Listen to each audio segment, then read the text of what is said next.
Hi అండి, welcome to బండెడ family రుచులకి స్వాగతం సుస్వాగతం.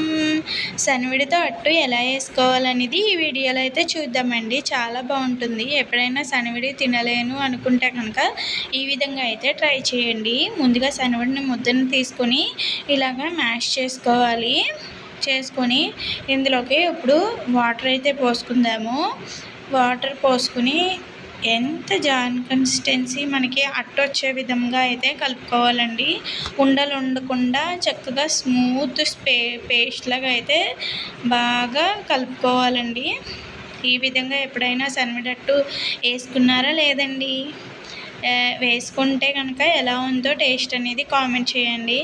నాకైతే చాలా ఇష్టం అనమాట. ఇందులో మీకు ఇంకా స్వీట్ సరిపోదు అనుకుంటే 2 టీ స్పూన్ల బెల్లాన్ని కానీ లేకపోతే పంచదారని కానీ వేసుకోవచ్చు. నేనైతే ఇంకేమీ వేయట్లేదండి. నాకు తీపి సరిపోయినట్టు అనిపించింది. ఇంకా నేను ఏమీ వేసుకోలేదన్నమాట. ఇప్పుడు మనది కన్సిస్టెన్సీ అనేది ఈ విధంగా ఉంది కదా. ఇప్పుడు రేకు వేసుకుని ఆయిల్ అయితే వేసుకున్నాను. వేసుకుని కొద్దిగా పెనం వీటెక్కిందో లేదా అనేది చేయి పెట్టుకొని చూసుకుందాము. వీటెక్కిందండి. ఇప్పుడు మనం అట్టు వేసుకుందాం అనమాట. సో ఇప్పుడు ఇలాగా పోసుకొని ఎంత కావాలో అన్నీ వేసుకోవాలండి. నాకు ఇక్కడ 2 అట్లు అయినాయండి.